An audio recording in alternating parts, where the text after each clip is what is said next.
Dr. Lamar Goree joins us this morning. Dr. Goree, you're in the middle of trying to find a way to give teachers a pay raise. Any ideas?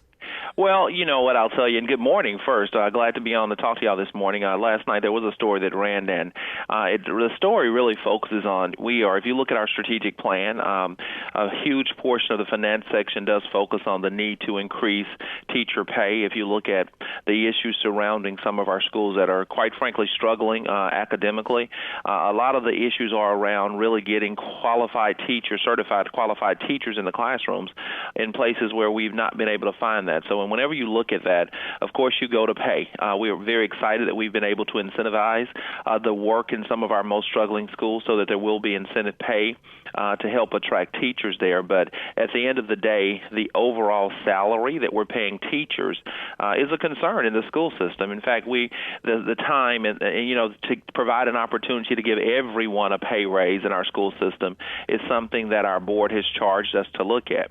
Now, in that conversation, we know that there are no new dollars. We don't expect the state to really show an increase. We don't expect more tax dollars. So you have to then look within the coffers, look at the money that you actually have to determine what are the best uses of those revenues. And those are some of the conversations that have begun in the school system today. Dr. Lamar, I'm not trying to put words in your mouth, so help me out here. You just said that teachers need raises, that you have to pay more to attract better teachers because we have failing schools. But at the same time, that means that you want to give raises to the teachers at those failing schools. Is there sort of a, logic gap there? Well, one thing I'll tell you is that never assume that a failing grade has anything to do with a teacher's performance. There are failing schools in this district where you have some of the hardest working people that you'll ever meet. That only indicates what happened one day on a test. But if you walk through any of our failing schools, and I would say any of them, they're far from failing schools and absolutely not failing people.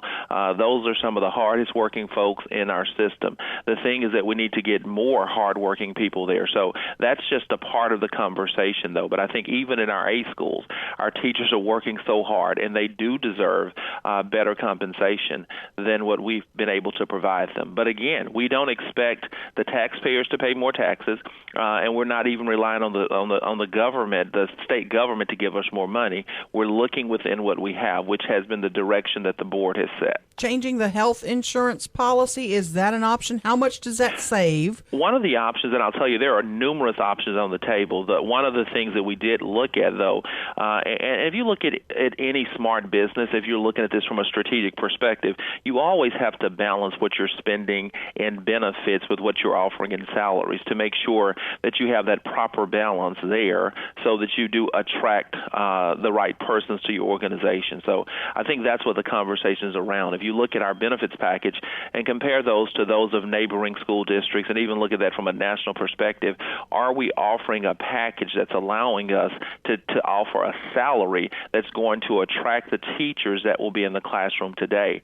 Now, no decisions have been made that there will be any changes to our benefits. But again, I think the conversation really began around the benefits around some of the things that districts were being forced to do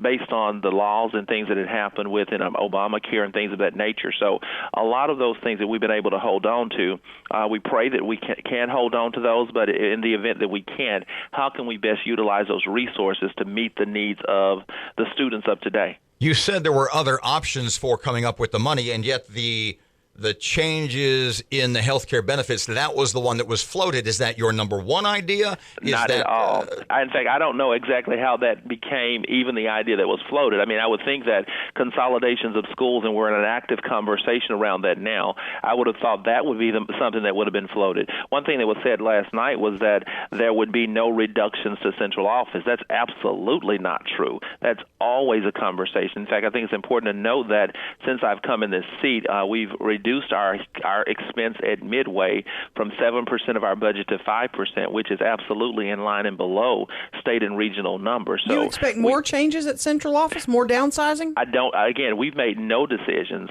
but that is certainly always going to be on the table. We're looking at, several things we're looking at. Increasing class size, that can generate money. You look at consolidations of schools, that generates money. And it's not generating money. It's really repurposing and looking at how you're spending your money. You look at health insurance, that's an opportunity to generate money. You look at reduction in force, outsource, and those are all options. Now, what we will provide to the board will be a cafeteria list of options, and it will certainly be upon the board, the community elected board, to determine what's the best direction to move with the district. And the answer may be no pay raise. That too may be an issue. But at the end of the day, if we're going to really hold schools accountable and choose to criticize them for their performance, I think it's our responsibility to make sure we give them everything they need to be successful. Up against the clock here. When do you expect to make your plan known to the board? Oh, this is all through the budget process. This is all very traditional, normal thought process. As we go through our budget work sessions, these are the topics that the board will discuss as they select the budget for next school year. On a 1 to 10 scale, how much pressure is being put on you by the teachers union for those raises? It's no pressure at all. And again, I'm pretty good at dealing with pressure, but the teacher raises are certainly always going to advocate for more pay for teachers and for employees. But our goal, though, is that we want to make sure that we are competitive with all of our staff.